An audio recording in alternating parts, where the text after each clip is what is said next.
프랑스의 어느 먼 옛날 거대한 숲과 광활한 평야 사이에 자리 잡은 작은 마을이 있었습니다. 이 마을의 이름은 르 드라곤빌이었고 마을의 기원은 아주 오래되었지만 정확한 역사는 아무도 알지 못했습니다. 다만 마을 사람들이 전해 내려오는 이야기에 따르면 오래전 이 지역에는 한 마리의 용이 살고 있었고 그 용이 이 마을을 보호해 주었다고 합니다. 마을 사람들은 용의 보호를 받는 대가로 그와의 정기적인 계약을 맺어 매년 첫 수확물의 일부를 용에게 바치기로 했습니다. 시간이 흘러 용은 그 모습을 드러내지 않았고 마을 사람들은 그 전설을 바탕으로 축제를 시작했습니다. 매년 가을이 되면 마을 사람들은 풍성한 수확을 감사하는 축제를 열었습니다. 축제의 하이라이트는 바로 용을 모티브로 한 퍼레이드였고 이 퍼레이드는 항상 마을을 활기차게 만들었습니다. 아이들은 용의 모습을 한 화려한 복장을 입고 어른들은 다양한 색채로 꾸민 마차를 끌었습니다. 축제의 마지막 연회에서는 용의 모양을 형상화한 커다란 케이크가 등장했으며 이 케이크를 나누어 먹으며 모두는 용의 가호를 기원했습니다. 그러던 어느 해 마을에 새로운 주민이 이사 왔습니다. 그의 이름은 에밀이었고 그는 몹시 호기심 많은 청년이었습니다. 에밀은 마을의 전설에 깊은 흥미를 느꼈고 용과의 진실을 밝히고자 마음을 먹었습니다. 에밀은 몇 년 동안 마을 기록 보관소를 빚은 용에 관한 위대한 사실들을 모으려고 했습니다. 어느 날 오래된 책을 뒤적이다가 그는 지도가 그려진 낡은 두루마리를 발견했습니다. 그 지도는 용의 동굴로 가는 길을 상세히 설명하고 있었습니다.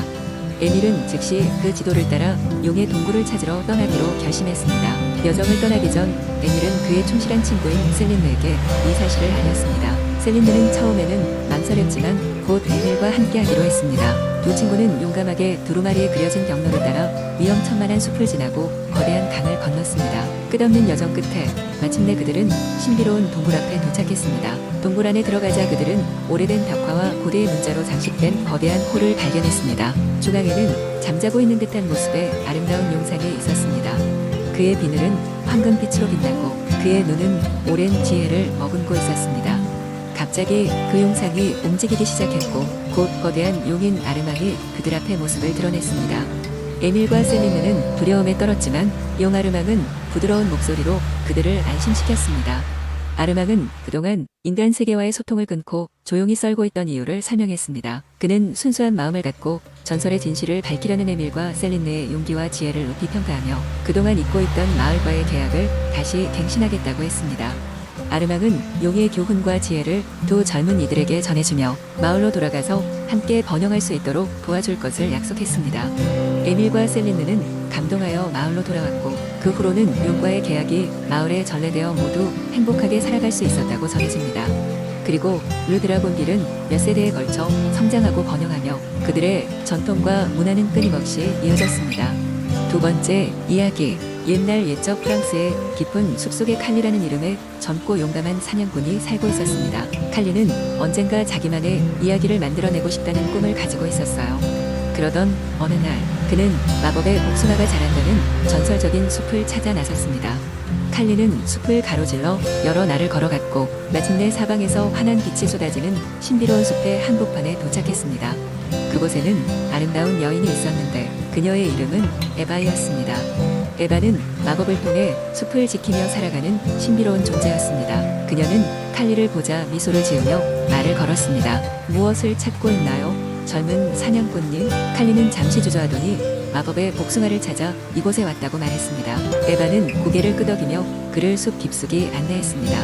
그들이 마침내 도착한 곳에는 눈부신 황금빛 복숭아 나무가 서 있었습니다. 나무에는 달콤한 향기를 내뿜으며 반짝이는 복숭아가 주렁주렁 달려 있었습니다. 칼리는 복숭아를 손에 쥐고 신비로움과 기쁨에 찬 눈으로 에바를 바라보았습니다. 에바는 그에게 복숭아의 비밀을 알려주었죠. 이 복숭아는 단순한 것이 아니에요. 당신의 진심과 용기를 시험하는 역할을 합니다.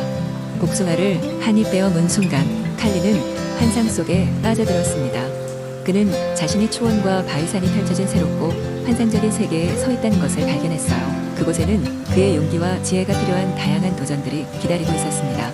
칼리는 자신의 능력을 사용해 위험을 극복하며 다양한 친구들도 만났습니다. 시간이 흐르며 칼리는 점점 더 많이 배우고 성장했습니다. 마지막 도전을 통과한 그는 마침내 원래의 세계로 돌아올 수 있었습니다. 에바는 칼리를 환영하며 미소 지었습니다. 이제 당신은 더 큰 이야기를 만들 준비가 되었습니다. 그녀는 말을 이어갔죠. 여행에서 얻은 교훈은 앞으로 당신의 인생을 더욱 풍요롭게 해줄 것입니다. 칼리는 에바에게 깊은 감사를 전하며 자신의 마을로 돌아갔습니다. 그는 자신이 경험한 환상적인 이야기를 마을 사람들에게 전하며 영감을 주었습니다. 그 후로도 칼리는 마법의 복숭아와 숲의 여인이 알려준 지혜를 통해 보다 나은 삶을 살 수 있었습니다. 이렇게 해서 칼리의 진심과 지혜가 녹아든 이야기는 프랑스 사람들 사이에서 오랜 시간 동안 전해지며 사람들에게 용기와 희망을 주는 전설로 남았습니다.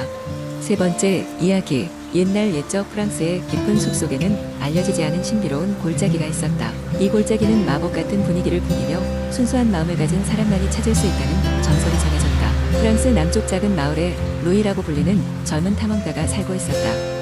그의 마음은 모험과 발견에 대한 열망으로 가득 차 있었고 그는 항상 새로운 세계를 탐험하고 싶어 했다. 하루는 루이가 마을의 오래된 도서관에서 신비로운 골짜기에 대한 이야기를 읽게 되었다. 그는 이 이야기의 진실성을 확신할 수 없었지만 그의 마음은 그곳을 찾아 떠나기로 결정했다. 그는 그의 믿음직한 친구인 작은 강아지 피에르와 함께 여행을 떠났다. 피에르는 루이에게 언제나 충실한 친구였고 또한 놀라운 후각으로 길을 찾는 데 뛰어났다. 루이와 피에르는 골짜기를 찾아 숲을 지나 산을 넘었다. 그들의 여정은 험난했고 여러 차례 위험에 처하기도 했다. 그들이 깊고 어두운 숲에 들어섰을 때 모든 것이 그들을 막으려는 것처럼 보였다. 하지만 루이는 결코 포기하지 않았고 피에르도 용감하게 루이를 계속 따랐다. 며칠이 지나자 그들은 마침내 신비로운 골짜기의 초입에 도착했다. 그곳은 아름답고 평화로운 장소였다. 모든 것이 마치 마법에 걸린 것처럼 빛나고 있었고 아름다운 꽃들이 만발해 있었다. 골짜기의 중심에는 수정처럼 맑은 연못이 있었고 그 주위를 둘러싼 고목들은 마치 오래된 이야기를 들려주려는 듯 서 있었다. 루이는 이곳에서 쉼과 평화를 찾을 수 있음을 느꼈다. 연못가에 앉아 그는 골짜기의 신비로운 분위기에 압도되었고 그의 마음은 그 어느 때보다도 평온해졌다. 피에르 또한 새로운 친구들을 만나 놀며 행복한 시간을 보냈다.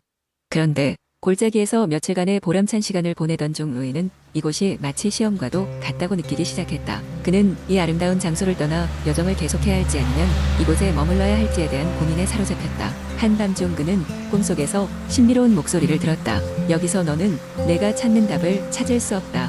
진정한 모험은 내 안에 있고 내 가슴이 인도하는 대로 가라. 잠에서 깨어난 루이는 결심을 내렸다. 신비로운 골짜기는 그 자신의 마음속을 들여다보게 해준 깨달음의 계기가 되었음을 알았다. 다음 날 아침 그는 피에르와 함께 골짜기를 떠났다. 그가 떠난 후에도 그들의 우정과 용기는 여전히 마을 사람들에게 전해졌고 루이는 전설적인 인물로 남게 되었다. 골짜기는 또한 계속해서 순수한 마음을 가진 사람에게 나타나 그들의 여정을 안내할 준비가 되어 있었다. 이리하여 신비로운 골짜기는 여전히 전설로 남아 많은 사람들의 상상 속에서 모험심을 불러일으켰다. 네 번째 이야기. 옛날 옛적 아름다운 프랑스의 작은 마을 근처에는 에투알이라 불리는 마법의 숲이 있었습니다. 이 숲은 낮 동안에는 순수한 아름다움을 자랑했지만 밤이 되면 신비로운 빛과 소리가 숲을 감싸 안았습니다. 숲의 가장 깊은 곳에는 영원히 빛나는 샘이 있었는데 이 샘의 물은 마실 때마다 사람에게 용기를 주고 어떠한 병도 치유할 수 있다고 전해졌습니다. 하지만 이 샘을 찾으려면 숲을 지키는 요정들과의 시험을 통과해야 했습니다. 마을에는 롬이라는 어린 소녀가 살고 있었습니다.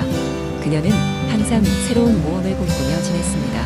어느 날 롬이는 마을의 노인으로부터 샘의 전설을 들었습니다. 그녀는 질병에 걸린 가족들을 치료하고자 이 샘을 찾아 나가기로 결심했습니다. 롬이는 여행을 준비하며 필요한 물건들과 함께 밤이 오기를 기다렸습니다. 그날 밤 달빛이 숲을 부드럽게 비추자 루미는 조용히 집을 나섰습니다. 숲에 들어서자마자 그녀는 신비로운 불빛들이 여기저기서 춤추고 있는 것을 보았습니다. 그것은 바로 숲을 지키는 요정들이었습니다. 첫 번째 요정은 그녀 앞에 나타났습니다. 소녀여, 이 숲을 지나는 자들에게는 반드시 지혜가 필요하지. 문제를 맞춰야만 지나갈 수 있다네. 요정이 문제를 내었습니다. 하늘 위에 별은 모두 몇 개일까? 루미는 잠시 고민하다 말했습니다.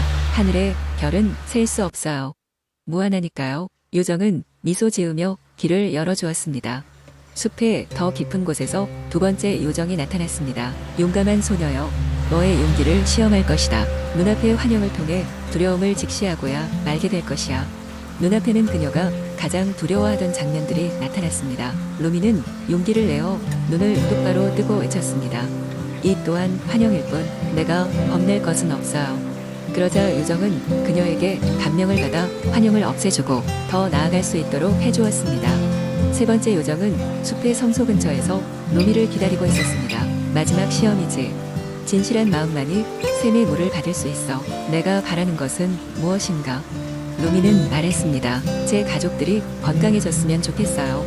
저는 그들이 행복했으면 좋겠어요. 그녀의 순수한 마음을 본 요정은 미소를 지으며 샘으로 가는 길을 열어주었습니다. 결국 루미는 샘에 도착하여 물을 바가지에 담아 집으로 돌아갔습니다. 그녀의 진심 덕분에 가족들은 모두 건강을 되찾았고 마을 사람들은 그녀의 용기를 기리게 되었습니다. 그리고 에투알 숲의 전설은 여러 세대에 걸쳐 마을 사람들 사이에서 계승되었으며 루미는 마을의 영웅으로 기억되었습니다. 이렇듯 루미의 모험과 용기에 관한 이야기는 프랑스 전역에 전해지며 많은 이들에게 감동을 주었습니다.